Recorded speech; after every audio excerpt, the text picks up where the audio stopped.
Sabar. Kita pes dulu nih kancane dhewe. Ngagem banget tok niku.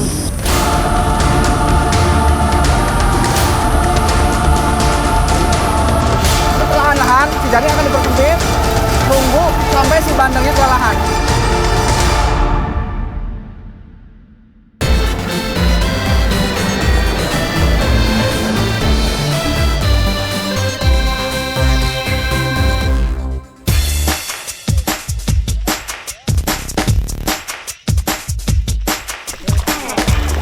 Yuhuu!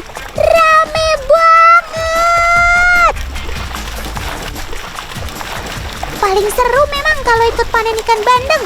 Riuh dan gesitnya gerakan ikan jadi auto penyemangat untuk panen.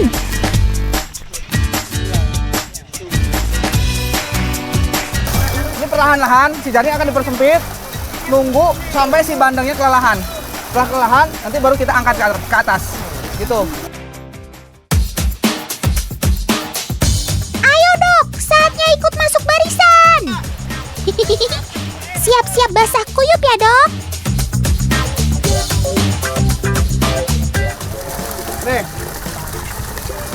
Jadi, kalau ikan seukuran jari nih, 3 jari gini, ya, atau digenggam, ini caranya ya, cara ngitungnya, segenggam gini, ini 1 kilonya bisa 3 sampai 4 ekor. Nah, besarnya nih, 3 jari sampai 4 ruas jari, kalau digenggam, cara ngitungnya kayak gitu. Jadi dia 1 kilo itu bisa ada 3 sampai 4 ekor. Wah. Gak nyangka nih Otan, ternyata dokter punya timbangan otomatis ya. Gak perlu repot bawa timbangan manual kalau gitu. Sekalian aja dok, bantuin timbang semua ikan di kolam ini. Ada berapa banyak kira-kira total berat timbangannya? Bercanda dok.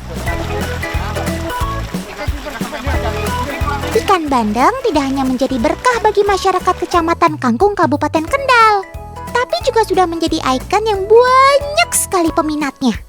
Makasih ya dok, sudah bantuin panen di kolam bandengnya Paman Nelayan. Sekarang kita lanjut bertualangnya.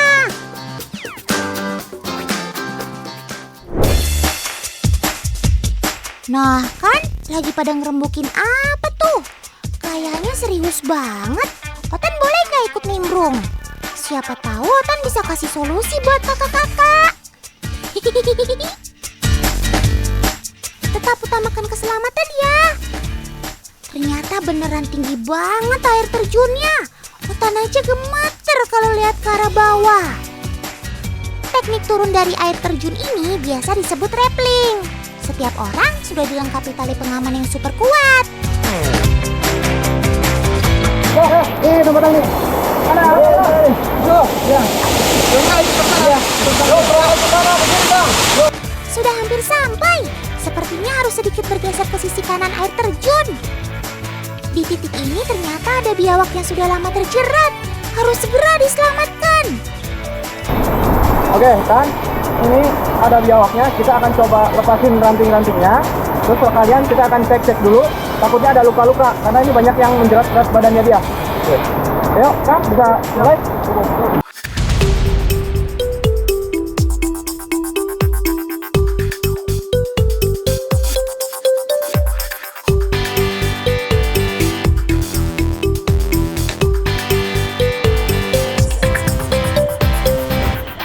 Semoga kondisi kamu baik-baik saja.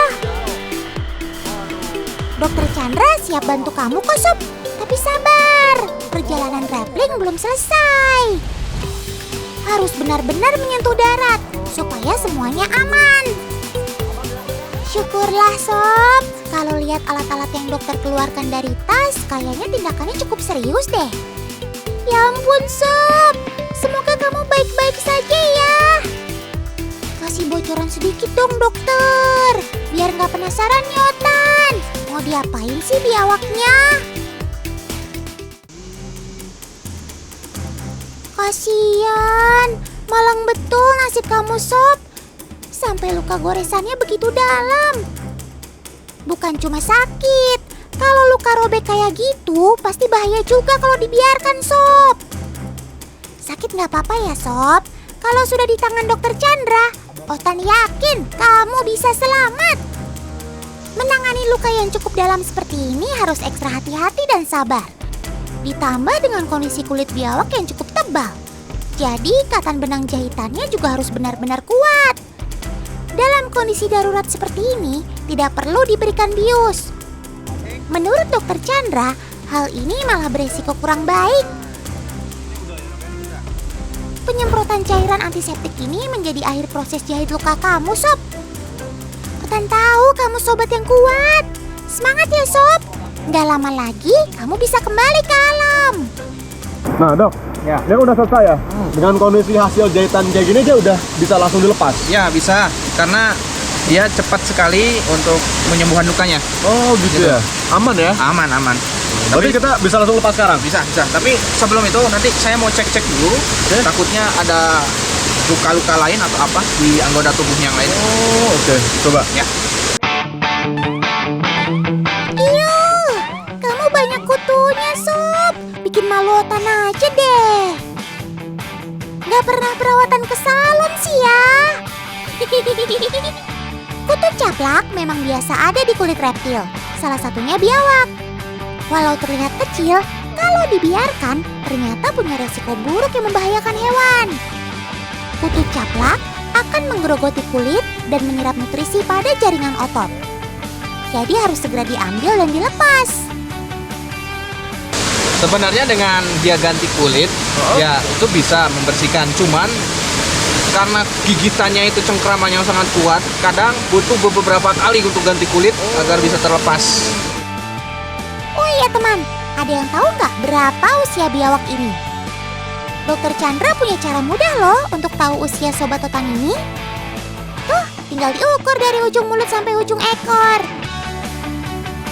Nah, dan ini panjang biawaknya 120 cm.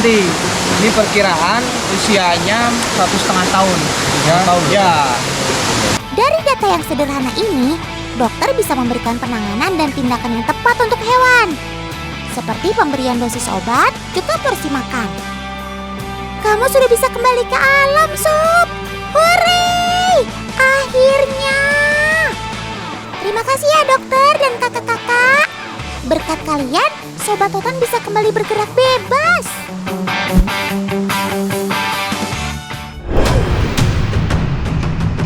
Tungguin Otan dong. Baru juga selesai nolongin Sobat Otan yang satu. Mau kemana lagi sih sekarang lari buru-buru gitu? Astaga, oh my god, dragon! Rupanya Dokter Chandra dan tim mau nangkep buaya. Waduh, kok bisa-bisanya kamu nyasar di sini, Sob? Lagian kalau sungai seperti ini, pastinya bukan habitat kamu kan? Yang ada di sini malah berbahaya buat kamu dan juga masyarakat sekitar sini. Ayo, fokus Kak. Sobat Otan yang satu ini punya tenaga yang super kuat. Hati-hati Kang, hati-hati. Lengah sedikit saja bisa berakibat fatal. Nah. Baru juga Otan bilang, dia mulai merasa terganggu. Tarik. Badannya. Pelan-pelan. Tetap waspada ya, Kak. Tunggu sampai dia sedikit Ini tenang. mana tadi? Kakaknya. Dan Hati-hati. ini dia saatnya. Hop, kena. Aman ya? Lah, kok ini moncongnya beda? Dok, coba lihat ya, Dok. Nah, sebentar. Ini Buka. Iya. Buka sebentar. Buka. Beda pelan-pelan. gimana itu coba? Ke atas, Iya, Kak. dia secara Betul, anatominya, Letaknya agak- struktur rahangnya dia agak berbeda ya, lebih mencuat ke atas Nah ini. ini kenapa kira-kira kayak gini nih? Nah, ini kemungkinan biasanya terjadi pada saat penetasan di telur. Bisa keguncang atau apa. Dari suhu juga mengaruh? Ya, dari suhu pengaruh juga seperti itu. Berarti udah bawaan dari, apa namanya, bisa bilang bawaan dari lahir ya? Ya. Gimana pun bentuknya, buaya tetaplah buaya. sang pemangsa alami yang sangat berbahaya.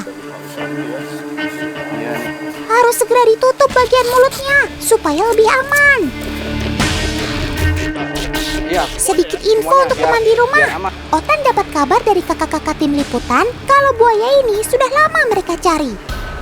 Diduga, sobat Otan berdarah dingin ini lepas dari penangkaran. Ia tersesat sampai ke aliran sungai. Teman di rumah tahu kan kalau buaya muara adalah jenis buaya terbesar di dunia? Hewan pemangsa ini nyaman hidup di sungai dan muara. Saat sinar matahari mulai panas, mereka lebih sering muncul ke permukaan atau ke sisi sungai untuk berjemur. Walau terlihat tenang, sebenarnya mereka selalu dalam keadaan waspada loh. Jadi harus selalu hati-hati dengan mereka. Coba, yuk, bantu yuk. Yuk, Pak Kawan.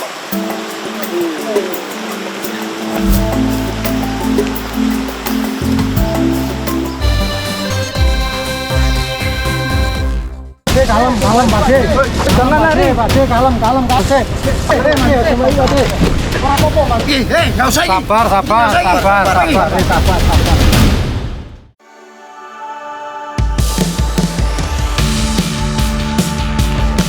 Wih, Dokter Chandra lagi sama siapa tuh? Luar biasa. Sampai dikawal sama Bapak TNI gitu. Emang lagi di mana sih, Dok? Oh, ini Pak Babin, teman. Rupanya dokter sedang ada misi nih. Mau menyisir hutan buat memantau dan memeriksa keadaan. Sebentar. Dokter dan tim yakin nih mau masuk hutan sini? Itu loh, kabutnya udah makin tebal. Kalau jarak pandang makin terganggu kabut gini, pasti lebih berbahaya. Salah-salah nanti tersesat.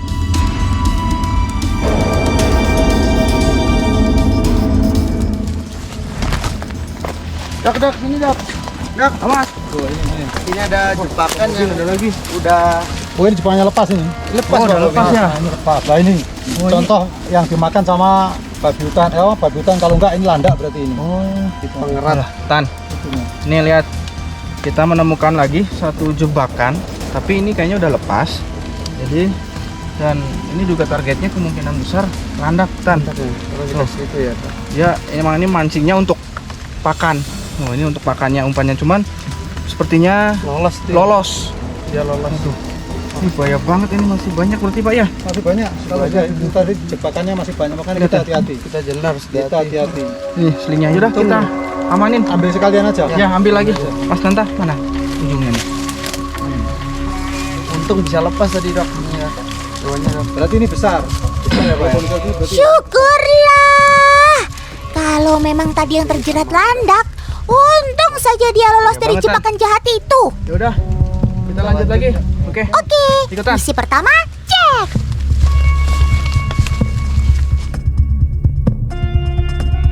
Ini apa itu? Apa itu, Pak? Apa Pak De? Pemburu itu, Pak De, Pak De, kalem, Pak De. Kalem, Pak De.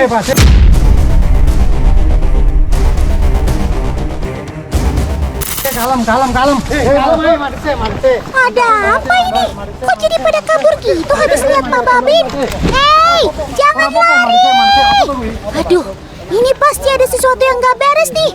Orang disapa baik-baik malah pada kabur gitu. Ini Pak De, sabar. Orang usah gontok-gontokan. Sabar. Hewan nih gimana? Sabar yo, sabar. Sama depan yang aku toh. Sabar, sabar. Hah? Landak? Aduh, pantas aja mereka pada kabur tunggang langgang pas lihat Pak Babin. Rupanya ini rombongan pemburu yang pulang dari hutan, teman. Sabar. Sabar.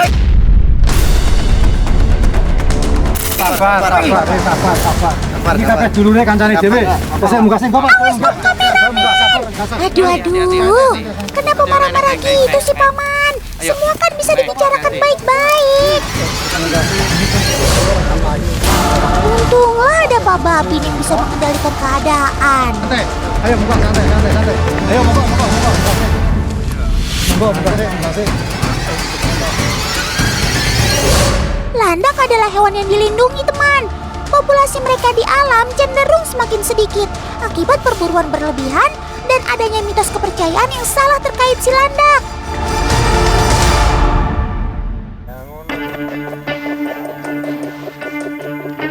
Iya, tapi sampean yo aja mlayu. Kita ini sama-sama, Wedi, Pak. kita tahu, kita semuanya jenengan juga menafkahi keluarga. Tapi sisi lain memang ada yang boleh dibunuh dan tidak. Nggih, Pak. Kaitan hari ini sing jelas jenengan wis rapisan pindho. Nggih, Pak. Timbangane wis akeh sing mati untuk ini dirilis kembali piye? Maksud dicul nih meneh. Ora apa-apa, Pak. Wis Nggih, tapi manggone mboten teng lahan, Pak. Nah, makanya ini Mas, ini nanti ben diobati Pak Dokter. Nggih. Setelah nanti Pak Dokter digoleki gen yang mana ini bisa hidup dan tidak merusak ekosistem dan tidak merusak tandurannya sampai ya. Nggih, Pak. Oke, Mas, sebelumnya minta maaf ya. Ini saya Dokter Chandra, ini Pak Bobin. Ini landak memang hewan yang dilindungi. Jadi kalau memang mengganggu cukup kita usir aja ya. Nih dokter mau cek nih, kayaknya ini luka tangan-tangannya. Karena mungkin tadi diburu ya. Ya. Iya. Ya nanti kita lepas aja ya. Kita mau obati dulu. Dokter mau obati dulu. Ayo dok, segera ditangani ya. Semoga luka kamu tidak fatal ya Sob. Tapi kamu tenang aja ya, udah ada dokter Chandra kok. Dokter Dok, Ya Tan, dokter mau obatin langsung. Itu kakinya agak luka berdarah.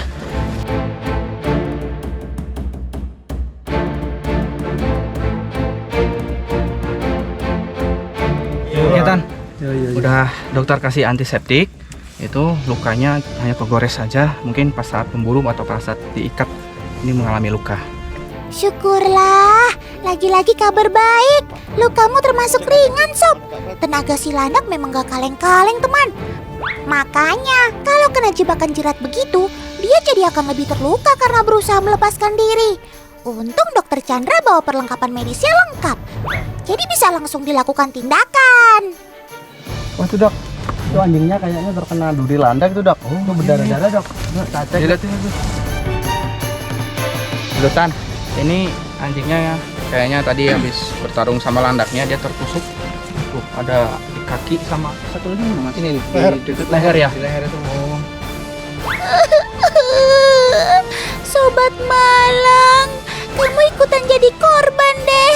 Sampai dipopong begitu, berarti kamu kesakitan banget ya. Maklum teman, warga di sini masih mengandalkan anjing pemburu untuk membantu mencari jejak hewan buruan dan mengejarnya. Tapi yang namanya landak pantang menyerah sebelum melawan. Percuma punya duri ribuan kalau nggak menyerang balik. Tuh akibatnya, beberapa duri sukses menancap di tubuh si Dogi. Semoga lukanya nggak dalam ya dok. Sabar Dogi Malang. Nah, ini duri landak ini sangat sebenarnya tidak beracun, cuman karena bentukan kalau secara mikroskopisnya itu dia kayak pohon pinus, ada bergerigi. Ini sangat bahaya banget kalau dia menusuk sampai dalam dan tidak dicabut segera, itu akan membekas, si lukanya itu tidak akan rapi dan akhirnya bisa infeksi.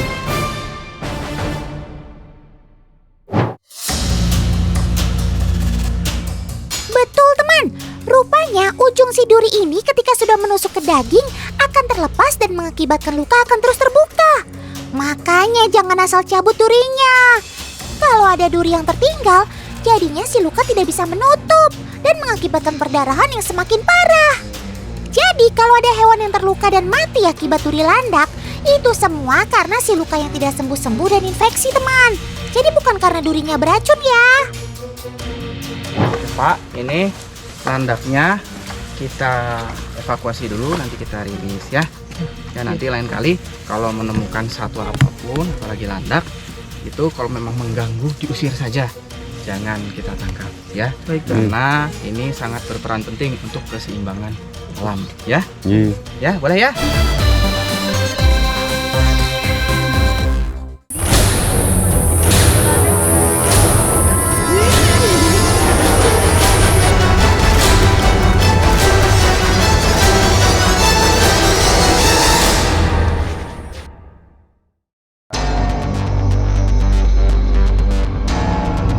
Halo dokter, lagi pada mau kemana?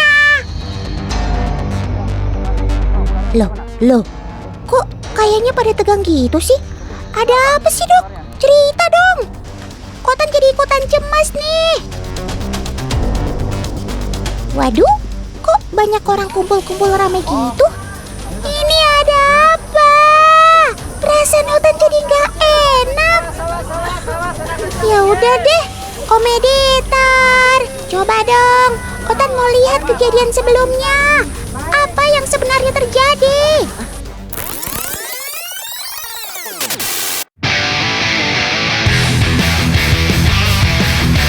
Loh, kok dokter sama Kananta malah asik jalan-jalan? Om Editor, fokus dong. Otan kan mau tahu apa penyebab kejadian tadi. Kok malah nonton dokter bertualang gini? Ular. Ya. Dok, Ya, ini ada telepon dari warga. Katanya ada penemuan ular besar, ya. Terus dia katanya luka kena cangkul. Apa? Ada ular besar masuk permukiman warga. Wah, ini sih urusannya gawat dan berbahaya. Pantesan mukanya jadi pada serius gitu.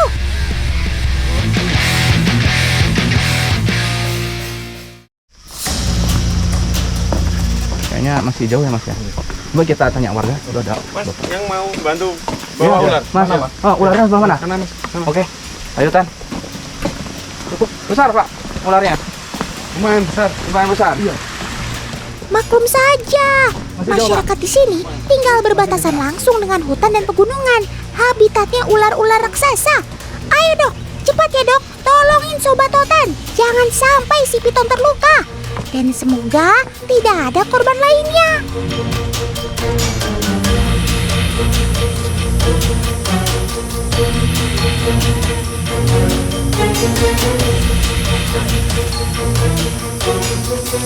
Mas, bisa apa anak-anak kecil bisa diarahin agak jauh. Oh iya.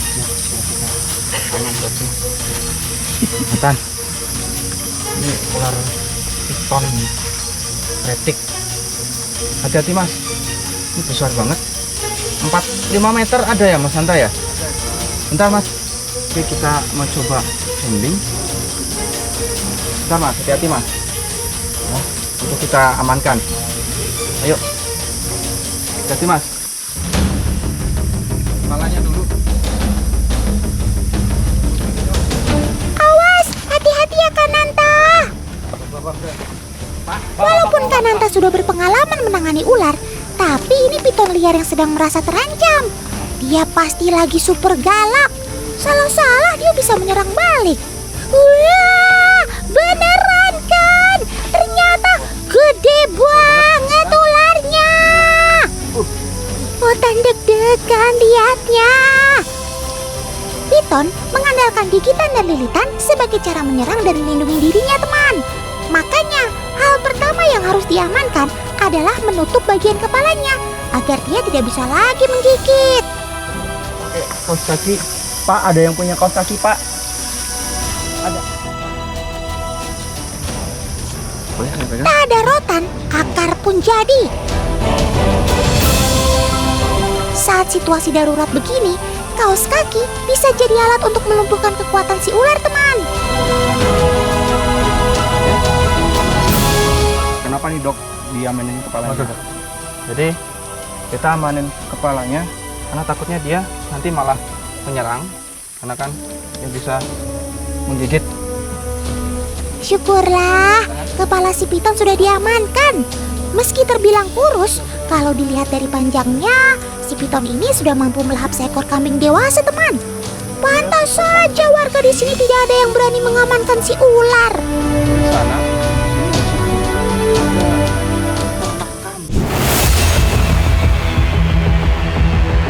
Di alam liar, ular piton sepanjang ini biasa memangsa kijang hingga babi hutan sekali makan. Dia mengandalkan serangan mendadak dan cepat, ditambah kekuatan gigitan serta lilitan otot tubuhnya. Jadi, berani lewat di depan piton lapar, sudah pasti akan disergap tanpa ampun. Piton akan memangsa buruannya dengan memakan bulat-bulat. Otot rahangnya yang elastis akan membuka lebar sebesar hewan yang akan dilahapnya. Betapa mengerikannya kamu, Sob. Ngakem banget tok niku. Kalau dilihat-lihat sih Tan, dia bisa sampai di sini. Ini kemungkinan tuh dari hutan, dari sana menuju sini, dan di situ tuh ada ternak kambing ya Mas itu ya. Ada kemungkinan kambing, ada kemungkinan dia berusaha untuk mencari makan. Oh, begitu rupanya. Karena di hutan sudah kelaparan, naluri berburu si Piton rupanya mendeteksi adanya mangsa di permukiman sini, teman. Tuh, kandang kambing dan ayam milik warga ini pasti deh yang jadi sasarannya. Kalau Piton sebesar ini sampai masuk permukiman warga, pasti karena sudah sulit menemukan mangsa di habitat aslinya. Malang sekali nasibmu, Sob. Otan tahu kamu tidak salah. Kamu terpaksa ke sini karena kelaparan kan? Tapi beruntung kamu masih selamat. Biasanya hewan buas yang masuk ke permukiman warga malang nasibnya karena dianggap mengancam keselamatan manusia. Oh ini ya, tuh. Wah, lumayan ini lukanya agak dalam. Ini dokter harus segera tanganin ya, takutnya keburu infeksi Tan. Sekarang kamu tenang ya Sob. Ada dokter yang akan mengobati lukamu. Duh, semoga lukanya nggak serius ya. Ini bisa sampai ketemu ular besar di sini, gimana Mas ceritanya Mas? Pas resik-resik Mas. Heeh. Ya arep resik-resik kalenan niku anu petuk ula. Rupanya si Piton ditemukan berdiam di parit dan tidak sengaja tercangkul, teman. Tapi syukurlah lukamu tidak serius, Sob. Sekarang dokter mau ngasih antiseptiknya. Nanti kita rilis ya.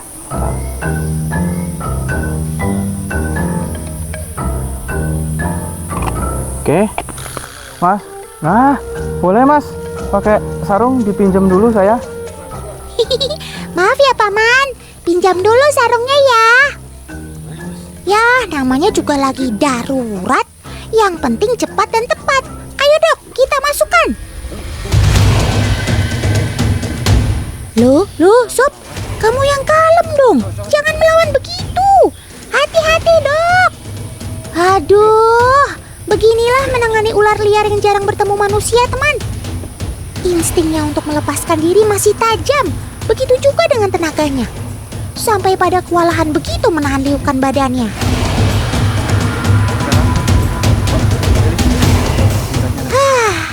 Akhirnya sukses juga kamu masuk, Sob. Sekarang tinggal kita bawa deh. Membawa ular besar dan berat dengan cara begini dapat membantu si ular jadi lebih tenang, teman. Bapak-bapak, ibu-ibu, simbah-simbah semua, sekarang gak usah takut lagi ya.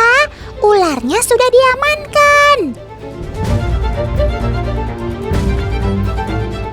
Ini kita taruh di sini saja. Ini dia kan lagi feeding, itu ada banyak pohon-pohon sama lubang-lubang untuk membantu dia melakukan feeding. Ya, hati-hati Mas, kita taruh situ aja. Nah, akhirnya sampai juga. Ini dia rumah barumu, Sob. Tapi tetap hati-hati ya dokter dan teman-teman. Si Piton sepertinya masih merasa terancam karena dipegang manusia. Kalem, Sob, kalem. Hutan belantara sejatinya adalah rumah bagi hewan-hewan seperti si Piton ini, teman. Keberadaan mereka berperan penting juga dalam rantai makanan. Sebagai pemangsa alami babi hutan, mereka membantu manusia agar populasi hama pertanian itu terjaga. Meski hewan melata bertubuh besar dan panjang, Piton reticulatus mampu menjelajah hutan. Sebagai predator, dia dibekali alam dengan berbagai kemampuan, termasuk berenang dalam air. Wih, kalau ini sih Otan salut banget sama kamu, Sob. Kemampuan kamu sepaket lengkap gak kaleng-kaleng. Cakep. Hati-hati. Wah. 1, 2, 3. Nah, sekarang kamu sudah dikembalikan lagi ke habitatmu. Terima kasih dokter dan teman-teman semua. jaga satwa kita, Vet in the Wild.